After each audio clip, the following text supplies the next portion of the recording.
இந்த வீடியோ கொஞ்சம் பாருங்களேன். ஆனால் இப்படிலாம் பண்ணியிருக்க கூடாதுங்க. இங்கே என்ன நடக்குது தெரியுமா? ஒரு ஸ்கூலில் சுதந்திர தினத்தை அன்னைக்கு ஒரு நாடகம் போட்டிருக்காங்க. அதில் எப்பவும் ஒரு நாட்டுப்பற்று நாடகம் போடுவாங்கல்ல, அதே மாதிரி பண்ணியிருக்காங்க. ஆனால் என்ன ஆச்சு அப்படின்னா முஸ்லீம்ஸை டெரரிஸ்ட்டாக காமிச்சிருக்காங்க, அதுவும் ஓப்பனாக. எனக்கு ஒரு விஷயம் புரியலைங்க.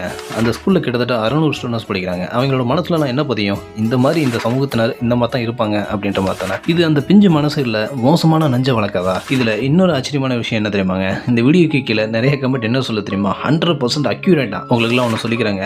அந்த சம்பவம் நடந்த அந்த ஸ்கூலோட பேர் என்ன தெரியுமாங்க?